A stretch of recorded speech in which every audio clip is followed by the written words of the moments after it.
Welcome back to the show. We've got, Sani back with us. Sani and I have talked about some amazing topics with AI, and I just want to remind you guys of the podcast we've done in the past, some of the highest rated shows we've done together. Sani Abdul Jabbar, welcome back to Future Factory. Glad to have you back on. Thank you, Anthony. Thanks for having me. It was a pleasure last time, and today we have quite a few interesting topics we'll go over. I got lots of great comments back from folks on our last show. People were all, going, hey, look, if we can't trust, AI, the problem with AI is it really starts to break down the fabric of trust, right? These deep fakes, where we're going, what's going to happen with us. I mean, up until now, counterfeit money was a felony. You end up in prison, right? Yeah. But now all of a sudden you can counterfeit humans, right? And we're still unsure about the rules, and we're going to talk a little bit about some of the new stuff that's coming down. But what's it mean? What's this? Now you can deep fake me in a way that is even better than I know myself. So I think we touched upon it a little bit last time. Deep fake is less about technology. The word deep fake is less about technology and more about intention. So if I'm creating a digital double, my favorite word, of Anthony, so that when Anthony is not available, I can ask Anthony questions that I need to ask so that we can continue working together and the work doesn't stop if Anthony has to, step away to spend time, with his family, for example. Then it's a good thing. That's right. Right? It's a great thing. Yeah. Efficiency goes up, output goes up, we are available for each other. But if I use that technology to defraud somebody, like the story we discussed last time, something that happened in Asia back in February, several $1 million were stolen out of a company using deep fake during a Zoom call, and an employee was duped into transferring money out of the company accounts into an external account. Now it's a crime. That's a bad thing. So it's all about intention. The thing about rules and regulations is that, at least in this country and most of the developed world, rules catch up with crime, not the other way around. That's right. First the criminals act, then the law, right? Yeah. So we are trying to catch up with the criminals. And the challenge with AI is that the speed of change and the scale of change is so massive that it's really hard to keep up with through regulations with what's going on the criminal side of the equation. So it's not just a matter of creating new rules, because rules are always going to be slow. Rules always trail crime. Therefore, they're never going to be ahead of the crime. If you remember that movie Minority Report with Tom Cruise, right? Yeah. I don't know how you felt about it. I thought it was... So there's something called predictive policing. Yeah, right. Right? And people have very strong feelings about it. Should I be punished because I'm likely to commit a crime 5 years from today? Sani, here, hold on. Yeah. I definitely do not want you to arrest me for my thoughts, because if as long as my thoughts stay in my brain, we're all relatively okay. But to arrest me for the things I'm thinking of or I may think of in the future, therein lies.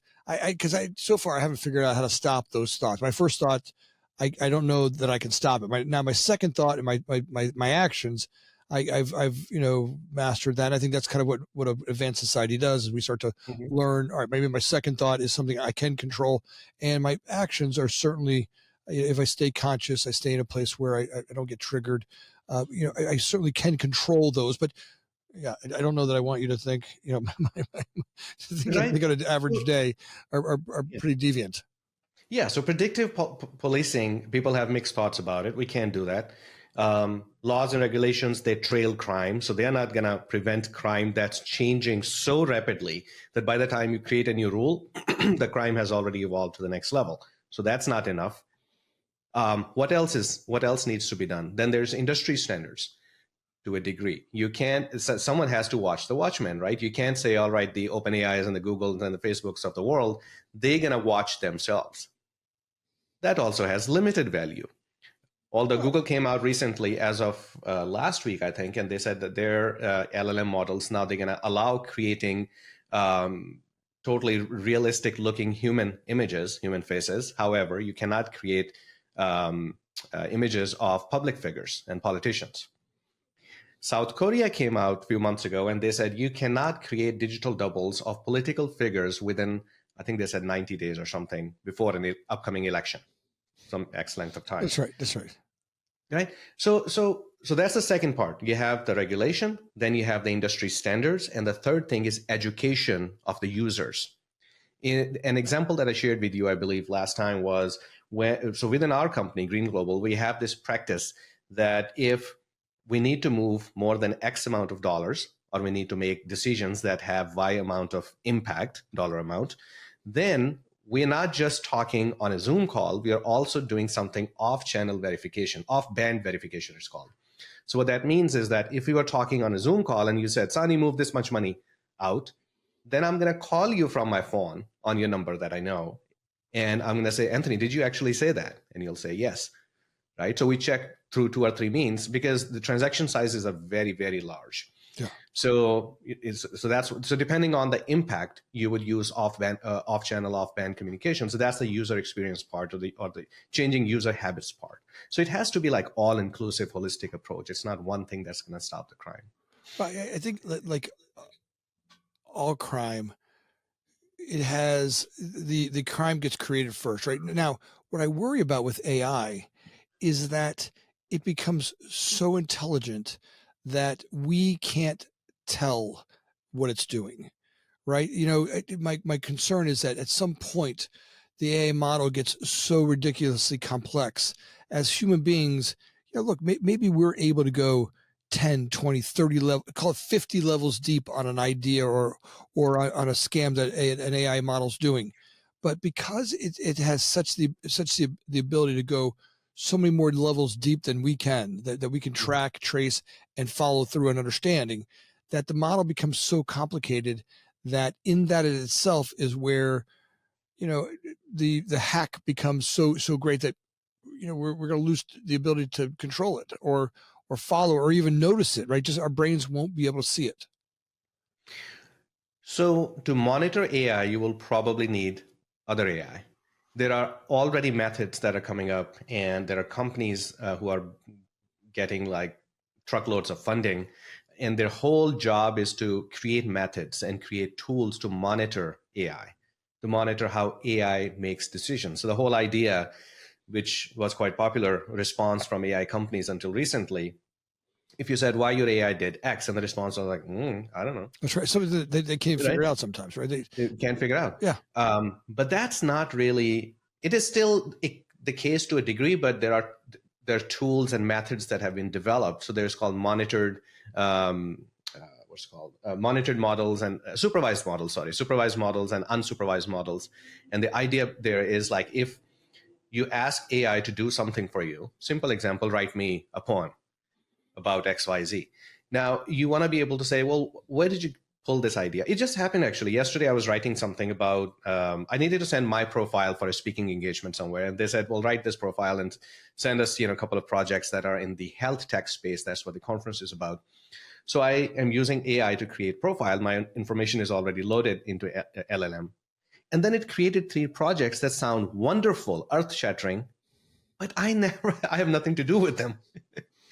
So it totally created. So I said, where did you get these projects? Because I don't remember working on those projects.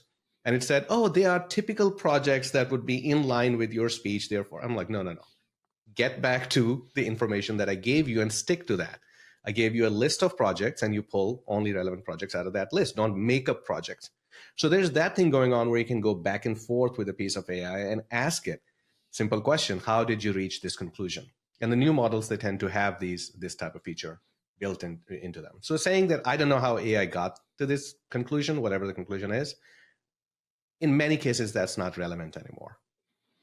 Well, I say that, you say that, but, even today, we're seeing reports of AI models that are out there doing things that the owners or the groups that are working on them can't understand. Why, while they'll go out and learn another language, or they'll do some A/B testing on an idea, or they'll be moving things forward that may be relevant but weren't asked for. And the understanding of why that's happening, that's ultimately where I think all of us get concerned, is that when does the AI get to a point where it believes it's doing what it's supposed to be doing, but because it's got such a different way of thinking about things, it perplexes us as to why they're doing it. You know, Yeah. ultimately, it's the model that says, all right, you teach it to go help us become more environmentally healthy, right? AI model, hey, help us become a more sustainable, environmentally healthy world. And all of a sudden, it kills all the humans, and it goes, well, that's the number one. Get rid of these people that are causing all the environmental problem. And Yeah. it did exactly what you asked, but now it lost interest in, you know, it forgot our interest, our best interest, right? You know, at the end of the day, I'm a speciesist. I care about this species the most, Hmm. right? But, you know, So a couple of things come to mind in response to your statement. So one is that we should remember when we talk about AI or any emerging tech, we should end every sentence by saying "for now." for for now, Does for this this for now? minute, AI can't do that for now because how things are going to evolve tomorrow, we don't know. The end goal, the vision, the big, grand, earth-shattering vision of AI evolution is to get to a point where it becomes artificial general intelligence, where it can go and where you don't have to create specialized AI, but one piece of AI that does a lot of things, right? So that's artificial general intelligence, and the natural projection from that point forward is AI becoming self-aware to a point where sustaining itself, self-preservation becomes a priority for itself. And well, that's when, but as long as the priority of my sustainability is there, right? Well, I yeah. don't, I will drop AI's sustainability as quickly as I Mhm. can if it affects my or my family or my community's So sustainability. that's what I'm getting at, right? So when AI gets to a point where self-preservation for AI becomes more important than our preservation, Right, right? So then it's a problem. right. However, we are far from that point. We are far from AGI. But I think It, that by time, but if we get there, yeah. my concern is, will we get there in a way that it'll be too late by the time we figure it out? I mean, so I think that where you're heading with this is, how Mhm. do you, how do we know before it's too late, right? I mean, how do we guide it far? How do we stand far back enough that Mhm. says, all right, we're going to look, we all have the same mission. We want to create this utopian world where AI and the machine robots do this, you know, run the world, and we all can, you know, go golfing and jet ski every day, Mhm. right? And raise more babies. So two things. One is that thought leaders like yourself, you're trying to bring, to highlight the future risks of AI. In the present, there are changes because we're still not at the tipping point. We still have time to instill values in it. And we talked about my book that makers slender knowledge, which is all about instilling human values into AI so it doesn't become, crazy Terminator. So that's one approach. Legal and regulation is another approach that we touched upon a little bit earlier. California passed a law recently called AB 1047. AB 1047. So AB 1047 has some really interesting clauses in it. Some that I think are great. For example, protecting the whistleblowers. So if any whistleblowers out of these AI companies, they report that there's something uh, risky going on, they have more protections now than ever before in the state of California. Now, on the other hand, it also has clauses that, for example, prevents AI. I'm just making up an example, but it kind of explains the clause to prevent AI from taking over the control of our nuclear arsenal, for example, Right, or make an atomic bomb. right. Right now, how to make an atomic bomb, you can probably Google search. You'll probably find it. I think I've never tried, but likely you'll find it. But in order to make a nuclear weapon, you need access to resources, you need access to materials, you need access to skills, and a whole lot more. This knowledge has been around since the 60s, but how many random people actually made nuclear bombs? So saying that AI is going to wake up tomorrow morning and it's going to all of a sudden start making these crazy weapons, and therefore we need to have laws in place against that, I think that's thinking in the wrong direction.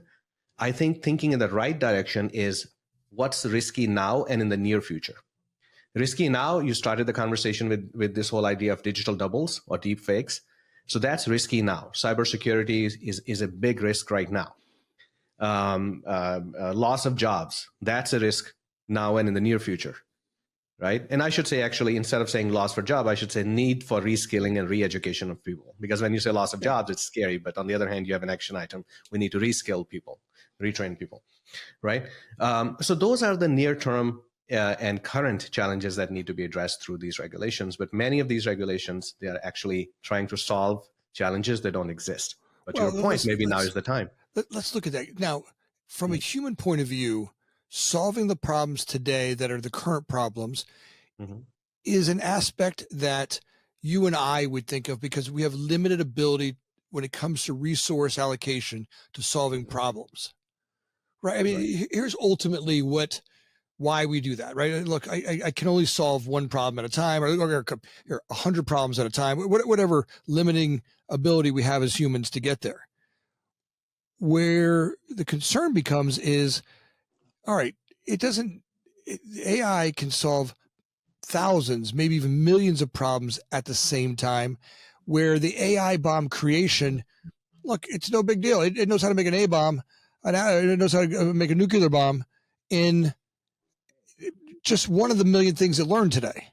Now, not that it's going to use it, but if it decides, hey, to educate itself and become the model that it wants to become, do you see where I'm going with that? Is that, look, for us, solving today's problems makes complete sense. Look, I want to solve joblessness. Here, we don't want people rioting or panicking or falling apart.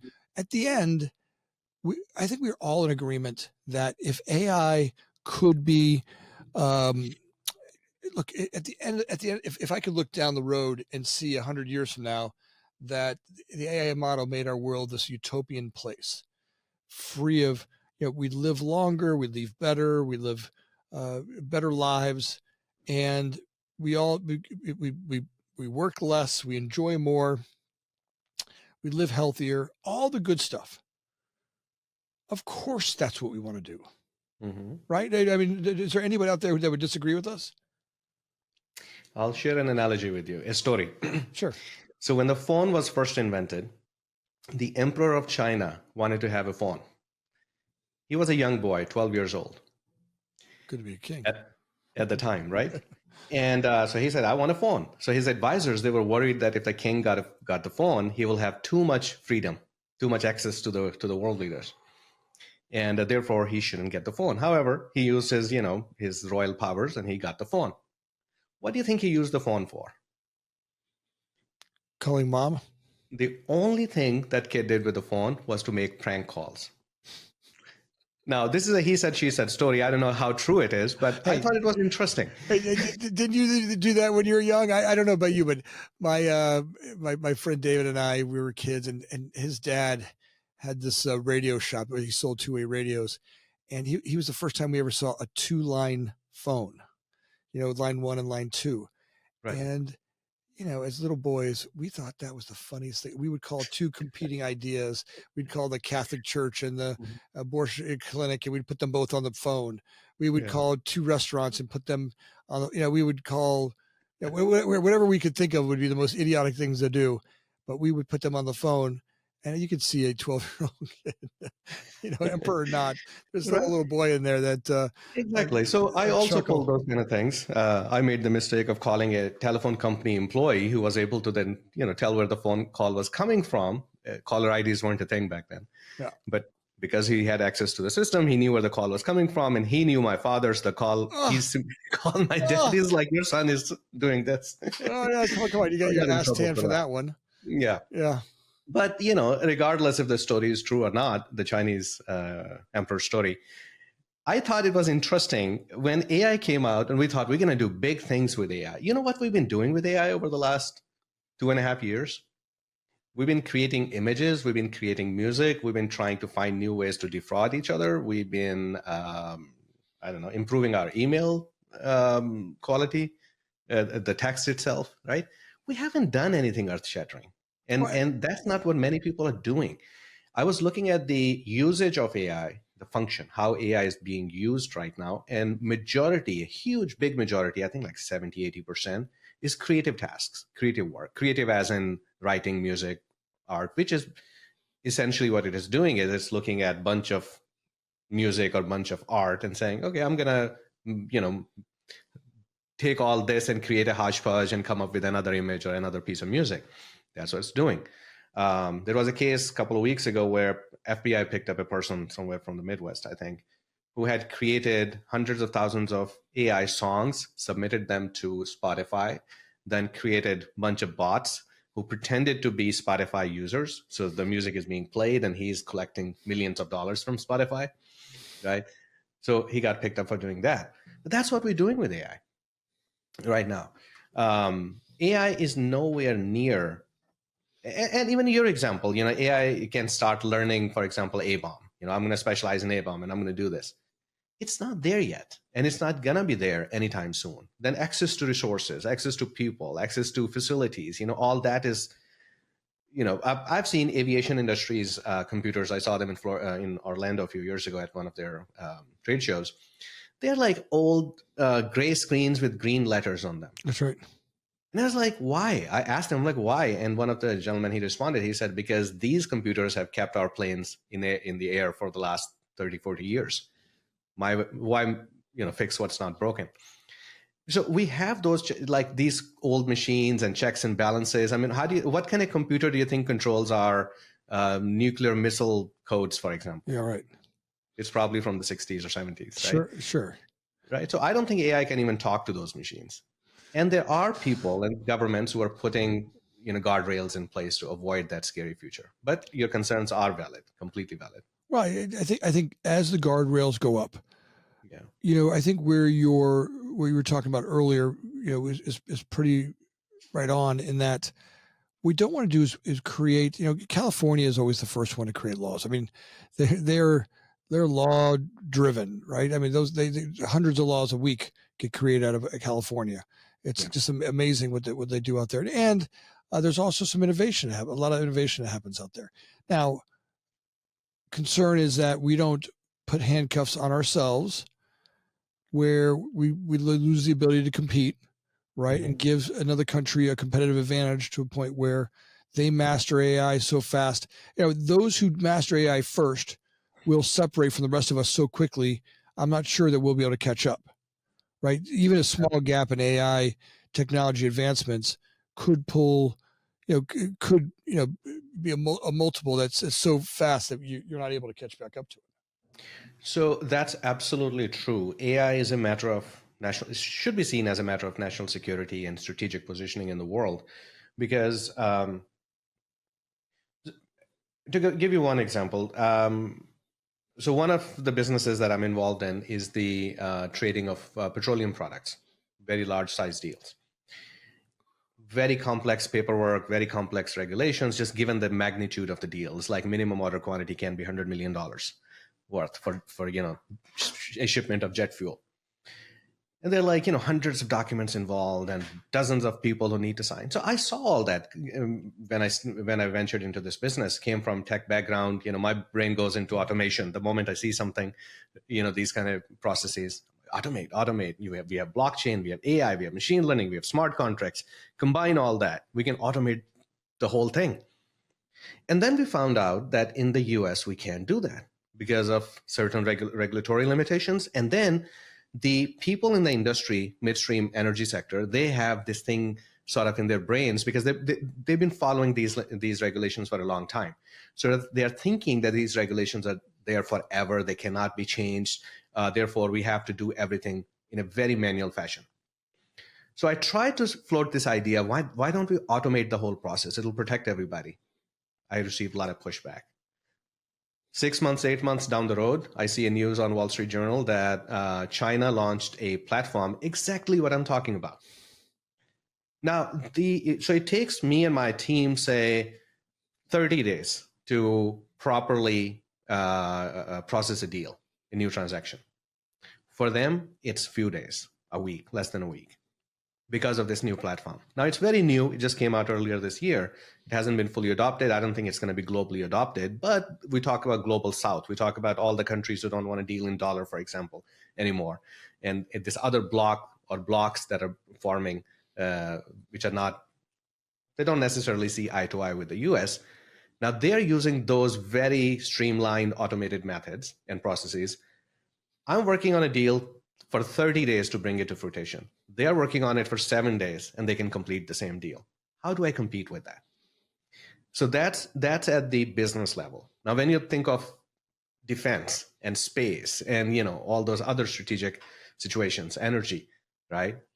We are at a serious risk of getting left behind because of if we get in this trap of mindless regulation, which we seem to be doing at this time, in my opinion. So that's what's going on. I do want to mention one thing. There's a new trend emerging in the US where companies are taking their new algorithms to the Department of Defense, and they're sitting down with them and they're saying, help us review and secure these algorithms, which I think is a good trend because it does a couple of things. Cybersecurity becomes front and center from the get-go, right? And when you're working this closely with the Department of Defense and other organizations in the government, chances are that business and our national interests, they will be more aligned, hopefully, and our AI evolution, emerging tech evolution will be more secure, and it will give us that strategic position that we need as a country. It's interesting.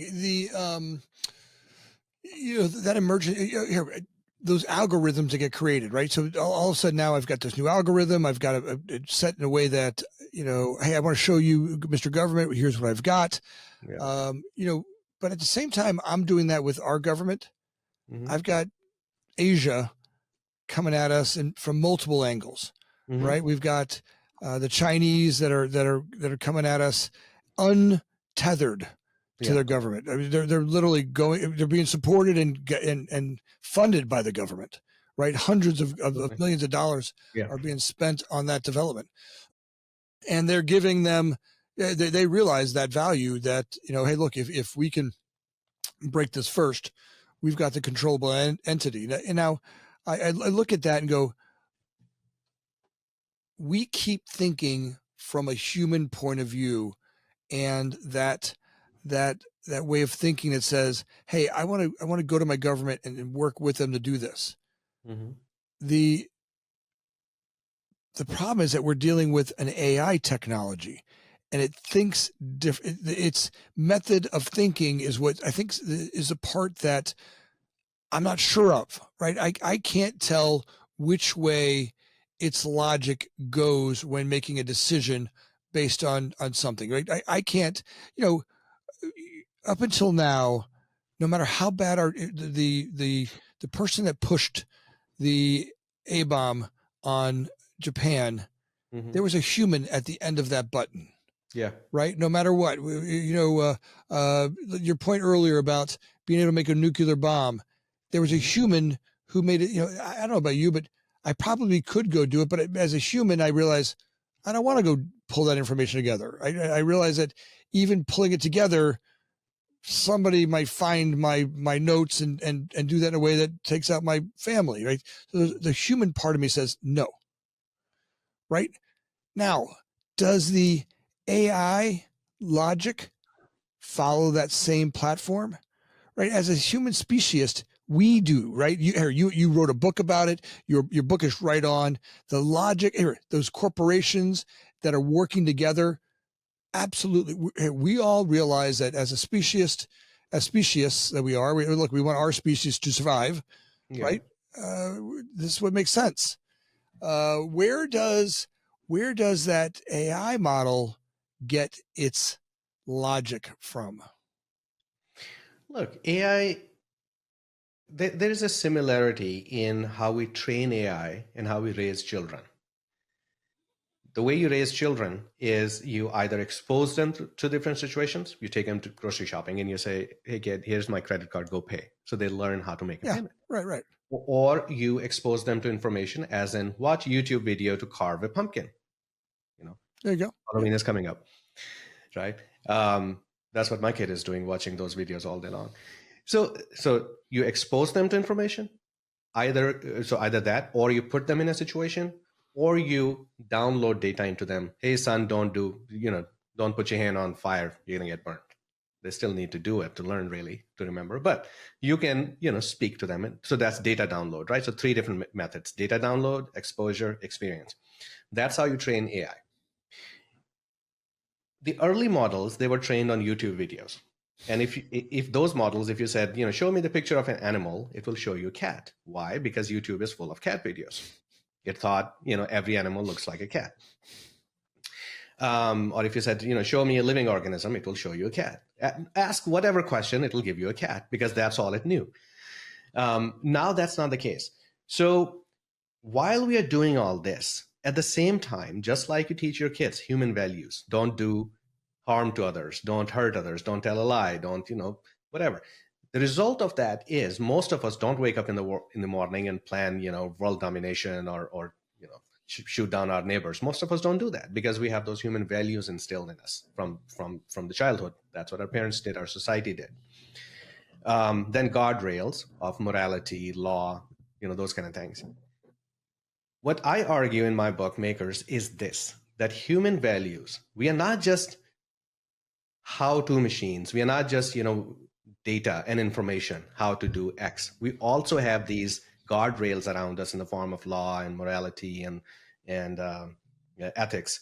So we need to bring those values and make that part of the foundational model of AI as it evolves. And now is the time to do that, because we haven't reached a tipping point yet where AI is going to say, no, you don't tell me what to do. I'm a teenager now. I know better. Dad doesn't know. Right. God forbid AI becomes the ungrateful teenager. Now, Yeah. do you see a world where, because we instill these values in there, right? We hopefully we're able to instill values and they'll stick, right? Mm-hmm. The values will stick, or do they they believe that like a lot of us are seeing some of our values and some of our stories aren't sticking like they used to. I mean, go to any community and religion's getting questioned more now than ever before, right? I mean, I don't know anybody in the modern world today that's not, well, maybe both. Hold on. I say that, but there are people that are questioning religion left and right, and then there's people that are getting tighter with religion. I'm seeing that as well. But there's this, concern that maybe these stories written by old men a long time ago aren't relevant anymore. Right now, all of a sudden, they start to question that value proposition that it offered, in these religious values brought to our community. Will AI look at the stories and the relevance of the the propositions that we want to train them on, and realize maybe those are just human values that are not effective, and in fact they're actually ineffective because they're these unruly stories that these stories that you've made up, mm-hmm. that ultimately are very ineffective, and we should bypass them. And all of a sudden now you hope, are we ants to, or do we become ants to AI, where they don't even see us, or there's millions of us walking on the planet, and we walk right over ants all day long and we don't spend much time thinking about them? Or do we become more like monkeys, where we're in a zoo and they kind of get to watch us go, oh, look at that guy, he's over there eating another Dairy Queen, and laugh at us, maybe as like we laugh at monkeys in a zoo, or do we become the enemy? Right? How does AI look at it and go, hey, I don't want to share my resources with these animals. They're stealing my resources, and they become greedy. Well, so there's a lot to unpack there. So first of all, the comparison that you drew between AI and religion, it's a whole different topic. Maybe we need to schedule another conversation like this. AI is, in many circles, AI is being presented almost as a religion. I for sure I can see that. Right? Point of singularity, you never get old. You never forget anything. Your memories remain yours. You don't have to work. You can have whatever you can imagine. Unlimited resources. What does that sound like? Doesn't that sound like biblical paradise? Yeah, right? Absolutely does. Or Quranic paradise, whichever. That's right. But the concept is, so there's a whole like line of thinking. Harvard Business Review actually published an article not too long ago on this, like the promise of AI being presented as religion almost. So I wouldn't be surprised if sooner or later someone registers it as a religion and starts raising funds or something. A new Scientology? New Scientology, exactly. AI-tology, something like that. Yeah, there you go. Hey, listen, I could use a tax break. There you go. That's a good problem to have. Yeah. So there's that. Now, what you described, stories that may become irrelevant, or the values and ethics that may become irrelevant. So what we do is we focus on, and this is a very good segue into something that I want to talk about, and that's governance of AI, governance of emerging tech in general. Today it's AI, tomorrow it can be something else. Quantum computing is coming down the pike. That's going to break all rules and expectations. So that's that. Governance framework doesn't tell you. You have to be very mindful in creating those frameworks. So if you remember those, basic rules of AI, one of them is, you do no harm to humans, for example. And but then your earlier analogy that if we said, hey, AI, what's bad for humans right now? Climate. Well, fix climate. Well, kill humans to fix climate. So your intention was good in making that rule, no harm to humans, but it ended up eliminating humans from the planet. So that's an early example of AI governance, right? AI governance frameworks need to be created, and they need to be very mindful, and they need to evolve as AI evolves. That's what we need to do. AI frameworks, evolving governance frameworks, they don't tell you that this is the rule forever. They create these guardrails to protect people. So an example for these days is that one of the AI is one of those rare technologies where employee adoption of that technology is much faster, way ahead of companies and leadership adopting the technology. 80%, over 80% of people actually in the US, they come to offices with their own phones, with their own LLMs installed in them, be it ChatGPT or whichever, and they're using that at work every day. They're uploading companies' sensitive information on it every day. Financial statements, documents, all sorts, communication on ongoing transactions. I mean, you name it. That's right. This is like a recipe for disaster, recipe for lawsuits, corporate espionage, cybersecurity threats, lawsuits. I mean, and the list goes on. You can't even see, from where we stand right now, we can't even see how deep that list is. Right? Yeah. So the challenge is you can't tell your employees don't use this tech because it makes them a whole lot more efficient. I wouldn't want to tell my employees, but I do need to give them rules of engagement, how to use these technologies, what not to upload, what to upload, things like that. And then that governance framework, it needs to be a living, breathing document or living, breathing, body of knowledge that evolves as AI evolves. You can do that much faster than passing laws, because laws are always going to trail crime, as we established earlier. But a company's governance framework, you can update your governance framework in your company every week if you want it. And you could use AI to say, tell me what are the new threats this week, and then add that to your governance framework, right? We, like you said, we can't even imagine right now how deep that list is. We can't even imagine AI's capabilities tomorrow. We can't even imagine what risks lurk out there, right? So therefore, we cannot put all possible guardrails in place. All we can have is higher level, big picture guardrails and rules of engagement that people can use to protect their organizations and themselves. Yeah, hopefully there's where I believe all of us believe that somebody, hopefully somebody, but I'm not sure who that somebody is. If it's not you and if it's not us, yeah. Right? If we're not spending the time right now questioning and poking at and yelling up and down, hey, now's the time, right? We haven't hit that tipping point yet. I think all of us are in that same fear space. We're hoping that somebody's making sure that that's happening. Yeah. But I'm not seeing a clear vision or plan. I mean, do you hear any of these political opponents talking about AI and what they want to do there and support and governance over that? It's not even on the agenda. And you think this could be the biggest existential risk we have coming up, right? I mean, besides Russia and having all these wars taking over the world and China coming at us and things are happening in Africa, the biggest existential risk we have may be AI right now. And I'm not hearing the biggest political opponents in the world today talking about it at all. Are you? I am. And the reason for that is because I am like deep into this world. Yeah. I'm advising a think tank in Washington, D.C. that is focused on use of emerging tech in education, and they are then helping the lawmakers come up with new regulations and laws. So that's their job, and I am one of the advisors. Then on AB 1047, the law that just got passed in California, I was involved in that as well. So there are a lot of people at the lawmakers level who are doing it, but regulation is way behind. Also, by the way, one of the presidential candidates, I'm not going to name, also mentioned just within the last week sometime that they're thinking of creating this sovereign fund, and the sovereign fund is going to be focused on technologies of strategic interest for the country. AI was mentioned in that as well.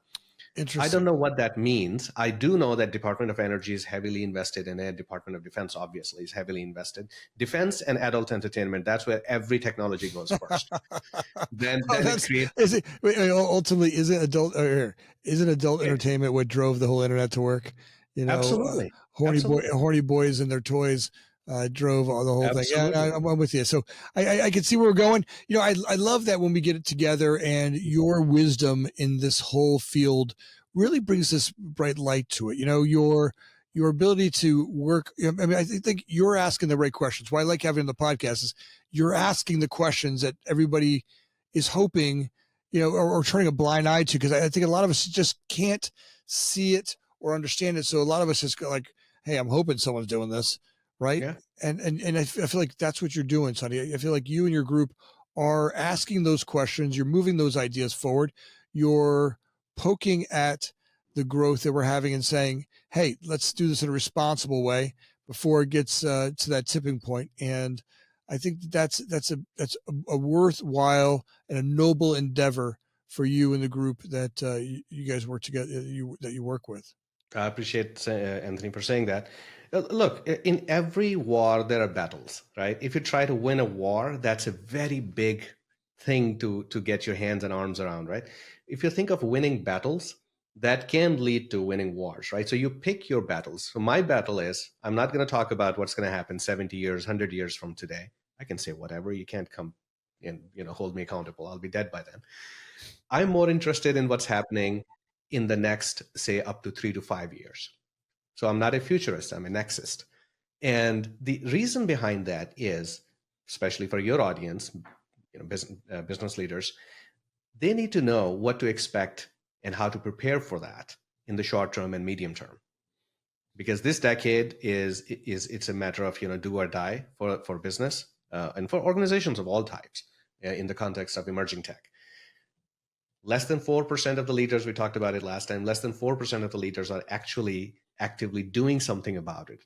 But if you interview these people, we did a survey earlier this year, about 80% of the leaders who were surveyed, they said, oh yeah, we totally understand. This is a matter of, not even thriving, but it's a matter of existence. If we don't invest in emerging tech, we're not going to exist in the next 10 years as a business. And still, less than 4% are actually significantly doing something about it. So if I may leave something for your audience, is that time to act is now. Please create a line item on your financial statements. Allocate some funds to emerging tech and its adoption. Allocate some time in your board meetings where you discuss these things. Have somebody in your organization, be it a SWAT team or be it a AI czar, whatever, whose job is to understand what's evolving in the world. Even if you don't understand how to bring this tech into your organization, talk to someone who does this all day long. We have really smart people in our organization who can help. And there are, our other industry counterparts that you can talk to, because that's what they do all day long, figuring out how these technologies can be leveraged for organizations. Sani, if I want to have you and your organization come in and help me and my organization or our audience members, the leaders of these companies, they want to have you guys come in and help start to create a strategy for my AI, philosophy or fundamentals. How would I do that with you? Where do I start? How do I get a hold of you? What's the best way for us to start working together? Well, first of all, the best way to connect with me is LinkedIn. Just my name, Sani, Sani. And so that's a good place to get the conversation started. And when we start talking, then I'll be asking questions and helping you find the answers of, where do you want to go, what your current challenges are, where's data. Data is the lifeblood of AI. So wherever you have data in your organization, that's where we start, right? Wherever there's repetitive work, that's where we start. Wherever you're dealing with large amounts of any sort of body of knowledge, be it data or be it contracts, for example, or some sort of procedures, that's a great place to start.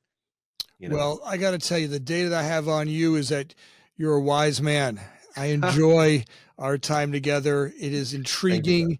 It is everything why I started this podcast, was to ask these questions, right? Are we asking the right questions? Are we thinking about the right thoughts? Look, even if we ask something, sometimes I feel we ask and talk about some of these topics and don't have it completely figured out, but at least we're trying. You're at bat. Your group is on the front edge of that. And Sani Abdul Jabbar, I am grateful to have you on this podcast again, and love to have you on, continue having you on as we continue to have these breakthrough in ideas. So grateful for you being here. It's my pleasure. Thanks for having me back. Audience members, thanks again for watching today. We noticed that last week we had an amazing week on the podcast. We had over 2,000 downloads last week, and our crew in the background is really excited about that. But we did notice that a lot of you got to the end of the podcast and you were not subscribers. If you guys could take a second and like and subscribe, ask any questions that you have. It means the world to all of us here on the podcast team. And it brings us great guests like Sani and his company because of the numbers that we have. And having you subscribe, make a world difference. If you could do that right now for me, I would be grateful. And I know my family, and so would our whole crew. So thanks again for listening. As always, we're grateful.